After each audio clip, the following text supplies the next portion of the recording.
Ndagusuje kandi mwa ikaze kuri wese ukurikiye Story House. Reka nizere ko umeze neza cyane aho uherereye hose.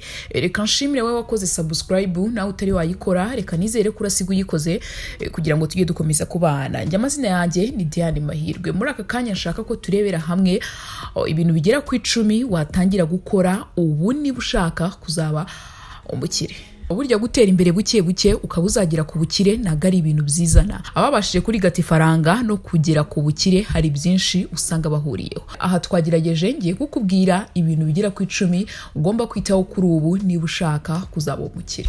Ikintu cya mbere ugomba kwitaho ni ikingiki: wikorera mu gihombo urya ibirenze ibyo winjije. Iri ni itegeko rya mbere ukwiye kwitaho igihe ushaka kuzakira koko. Uko umuntu akorera amafaranga ni nako ibiyamara byiyongera. Ibanga ryo guta amafaranga mu byugura ukiyemeza kandi ukihatira gutakaza make cyane kuyo winjije ni ibanga rikomeye, rikaba n'itegeko ugomba kugenderaho niba ushaka kuzakira. Ibi bivuze ko nta na rimwe ukwiye gukoresha amafaranga mu kwezi arenze ayo winjiza mu kwezi. Ikibazo batari bake abo bajya bagwamo. Ikindi kintu cya kabiri ugomba kwitaho ni ikingiki: itunguza amategeko mato mato yo kuzigama uko winjije amafaranga. Burya hari icyo dukwiye kwigira kuri leta z'ibihugu hafi ya byose byo ku isi. Imwe mu mpamvu zituma habaho ihindagurika ku mafaranga ava mu mufuka w'umuturage ajya mu isanduka ya leta nuko icyo umuturage aba yinjije kiba cyiyongereye. Hari ubwo ukeka ko amafaranga wasabwe na leta bigutunguye ko utari buyabone, ariko ukihagararaho ukayabona ndetse ukanayatanga. Ibi nawe rero bigomba kukubera isomo ndetse bikajya binagufasha cyane ukitunguza ukavuga ati niba mwembe 25,000 ni ukuvuga ngo buri kwezi nzajya nizigama 3,000. Ukihandagaza ukiyafunga umwuka ugashaka bimwe urekera mu byo washakaga bitari ngombwa cyane. Pakubitse amafaranga 3,000 wiyemeje ukwezi kwarangira ukajya uvuga ati ndasevinga 3,000, ubikajya bihoraho kuko rwose ibi nabyo byazagufasha mu buzima bwawe. Icya gatatu kindi cyagufasha ni ikingiki: fungura konti muri banke imwe utemereweho kubikuza uko wishakiye. Ndabizi neza ko abantu benshi tugorwa no kuvuga ngo mfite konti utemerewe kubikuzaho, agasanga ni hahandi utangiye kuvuga ati mana yanjye mfite amafaranga ariko sinabona uko nyabikuza. Uko kwihangana wa muntu wakubashije niwe ubasha kugera ku bukire, kuko aya mafaranga bafite nago abasha kuyakoresha bitewe n'iyo konti yafunguwe. Kuko icyifuzo cyo kugura uko ubonye ibyo wagura burya kiba muri buri muntu. Igihe ufite amafaranga kamere yawe igusaba kujya kugura ibintu rimwe na rimwe n'ibyo udakeneye ako kanya. Gufungura konti ubitsa amafaranga udafiteho uburenganzira bwo kubikuza uko wishakiye bizagufasha. Uko ubishoboye iyi konti wagakwiye kuyisabaho uburenganzira bwo kubikuza nyuma y'igihe kirekire kigushobokeye. Iri naryo ni itegeko ugomba kwitaho niba ushaka kuzatunga ifaranga mu buzima bwawe. Ikindi kintu cya kane nacyo ugomba kwitaho niba ushaka kuzagera ku bukire ni ikingiki: gira utuntu twinshi tukwinjiriza amafaranga niyo yaba ari make cyane. Burya abatunze ifaranga uganiye nabo bakubwira ko gutunga ifaranga urikesha ikintu kimwe bigoye. Ubu ni uburyo ugira aho ukura ifaranga hasanzwe wirirwa, ukagira naho ukura ifaranga utahirirwa. Ibi bigufasha kuba wagira ikikurengera igihe ubukungu bwawe buhuye n'ikibazo. Muri rusange usanga ababashije kugera ku bukire baba bafite aho bakura ifaranga, business zigera kuri 7. Ibi bituma iyo buriye iburyo ubu yabonera ibumoso. Uyu ni umugani w'Abanyarwanda. Ikindi kintu cya gatanu ugomba kwitaho ni ikingiki: buri gihe ujye urya ibyo ushoboye kwishyura, koresha uko ushoboye, wirinde gutungwa n'umwenda. Kuguzaguza bya hato na hato burya biri mu biheza umuntu mu bukene. Igihe ubona koko ugiye kugura, itegereze neza urebe neza niba icyo ushaka kugura ufite ubushobozi bwo kukishyura. Koresha uko ushoboye, icyo uguze cyose uba ubashije guhita ukishyura ako kanya nta kwikopesha. Ikindi kintu cya gatandatu cyagufasha ni ikingiki: iyemeze buri mezi 3 icyo uzaba wagezeho ku iterambere ryawe mu byerekeranye n'umutungo. Igihe cy'amezi 3 igihe wikurikirana umunsi ku munsi kirahagije ngo ugereranye icyo uzaba ugezeho. Itegereze ukuri ku buryo winjiza ifaranga. Teganya uti amezi 3 nzaba mbashije kwinjiza aya mafaranga, nzaba naguze ibi, nzaba narazigamye aya ngaya. Kugira iryo genamigambi bigufasha kumenya niba hari icyo wagezeho. Icya karindwi ikindi cyagufasha ni iki ngiki: irinde gushora amafaranga yawe mu bibonetse byose. Iri naryo ni itegeko ukwiye kugenderaho niba ushaka kuzakira. Aha niba ikibonye cyose bakubwira ko kirimo ifaranga, igengesere mbere yo gushora amafaranga yawe, ubanze wige neza ukuzunguka n'ibibazo byabaho byatuma uyahomba. Ahangaha ni kwa kundi usanga muri iyi minsi haza ibintu ubona amafaranga vuba ukahita uvuga ati reka njyemo nzakuramo amafaranga. Hoya, jya umaza witonde niba ushaka ko kuzakira, kandi ndabizi neza ko kuba uyatanze uba ushaka ko uzabona andi akugarukira menshi. Ariko jya umanza ushishoze urebe koko niba uwo mushinga ugiyemo ushobora kuzakungukira hato, utekereze ko ushobora no guhomba ndetse utabyitaho cyane uvuga ati nzakura amafaranga hano unayateganye. Ni byiza ko ubundi mu buzima umaze ukaba disappointed, mbese niwemera ikintu uko kizabaho, ukavuga ati gishobora kudakunda, kuko iyo bidakunze warishizemo ko bizakunda birakubabaza cyane ndetse bikaguca n'intege cyane. Ikindi kintu cya 8 cyagufasha ni iki ngiki: gendera ku itegeko rya 50 30 na 20. Iri ni itegeko rigena imibereho yawe ya buri munsi n'ikoreshwa ry'amafaranga. 50% yakoresha mu byo ukeneye kugira ngo ubeho: kurya, kwambara, gukodesha inzu na transport ya buri munsi. Igihe ibyo wabirangije, 30% yakoresha mu byo wifuza igihe bibaye ngombwa. Aha ni igihe wifuza kuba wasokana n'abandi n'ikindi wumva wifuza koko. 20% yazigame muyo ufata ya buri kwezi. Muri makeya ibyo wakora byose wizigama amafaranga ari munsi ya 20% y'amafaranga winjije. Ikibanzirizi cya nyuma ni iki ngiki: gendana n'abantu bakurusha ubwenge mu mikoreshereze y'amafaranga. Kubana n'abantu bazi gukoresha ifaranga, bazi kuryitaho, badasesagura, mbese banakurenzeho mu iterambere ni ingenzi. Kugira abo wigiraho abakubera urugero ni ingenzi niba ushaka kuzatunga ifaranga. Igihe ukikijwe n'abagufasha kutubahiriza aya mategeko yose twavuze haruguru, imbere hawe hazakugora rwose. Ni byiza ko rero watangira kugendana n'aba bantu uvuga ngo ni imfupfu. Harya niko bavuga, babantu nyine uvuga ati uyu nguyu napfa kurekura ifaranga. Burya ubanye nawe bishobora kukuzamo, ariko nyine kubera yuko n'ubundi wowe muri wowe nyine wumva ukeneye ikintu ukaba wabasha kukigura, ntabwo wazamera nkawe cyane. Ariko niyo wamera nkawe ntacyo bitwaye, kuko n'ubundi byazagufasha kugera ku ifaranga, kugera ku bukire ndetse ugatunga ifaranga koko. Rero tangira ugendane n'aba bantu wita ko nyine batarekura ifaranga, nubwo baba gusa nyine bikabije ntabwo biba ari byiza.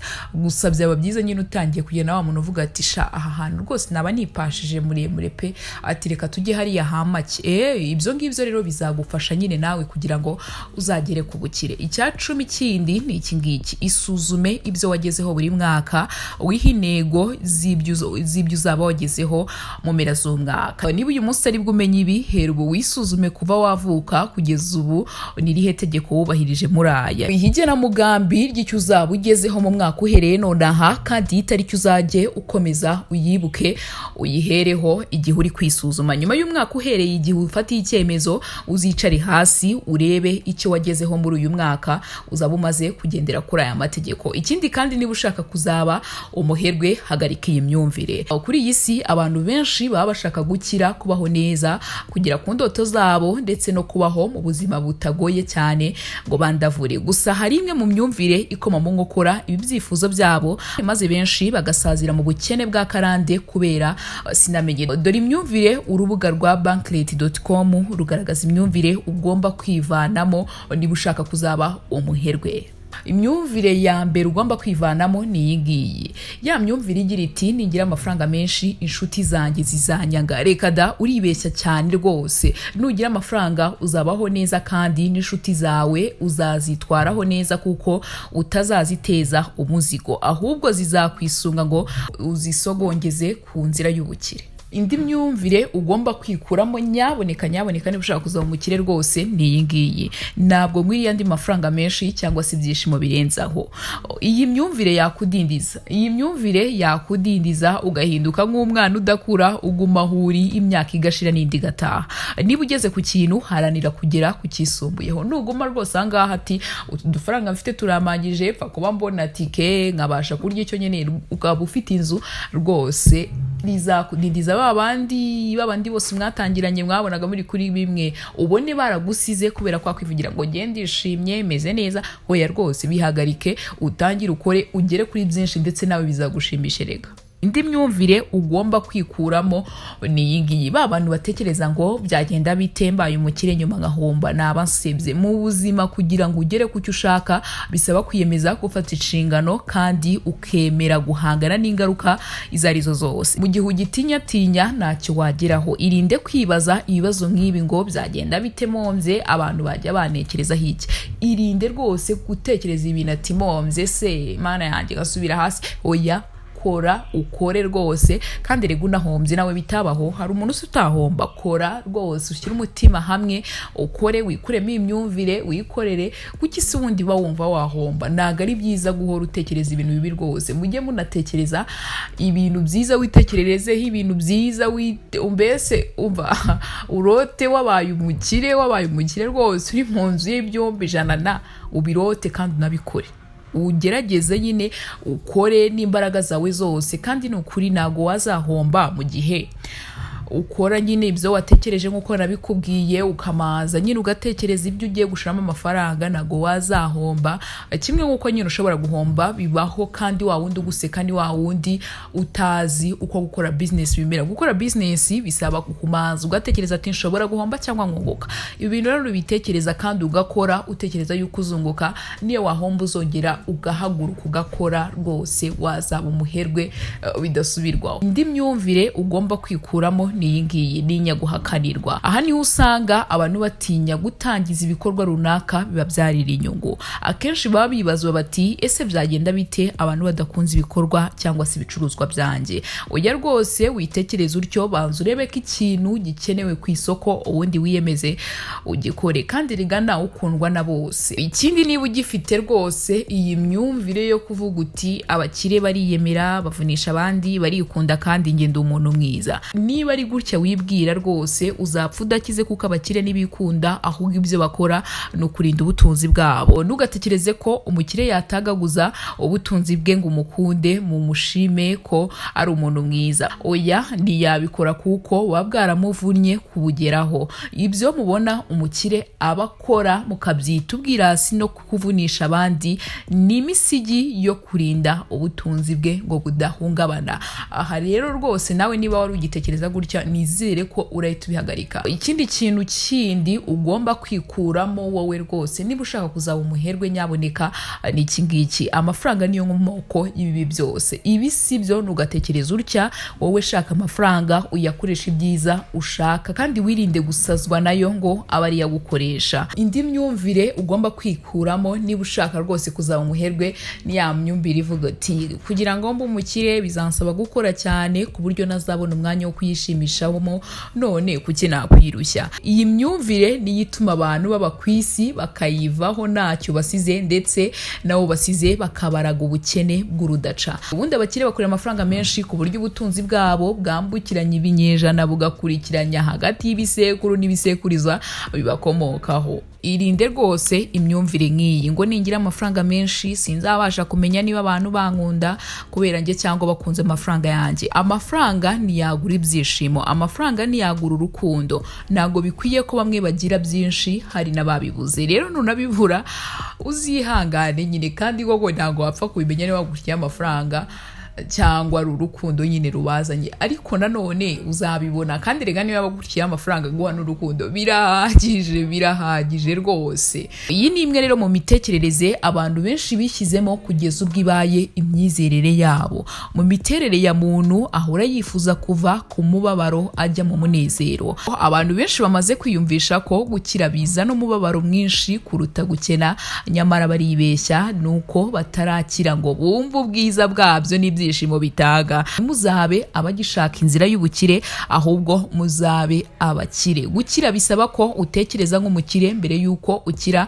Muhindura imitekerereze rwose muzakira nyaboneka. Iyi ni Story House ngena Lidiane Mahirwe nkuko bisanzwe. Kanda subscribe ndakwibukije rwose. Kanda subscribe utazajya ucikanwa. Ndahari ku bwanyu ndetse no kubagezaho ibiganiro bigiye bitandukanye ndetse uba bifite n'igitekerezo wakidusangiza muri comment ubundi tukazasohoza gutanga ibyifuzo byawe niba hari icyo ushaka kumva rwose nakikubwira ndetse nkanagikoraho ubushakashatsi bwimbitse nkazakikubwira. Ni naha rero dusoreje ikiganiro cyacu cya none. Byaba ari byiza rwose hari ibyo usigaranye muri ibi bintu byose ndakubwiye ndetse nawe ukazaba umuherwe. Mukomeze rero kugira ibihe byiza.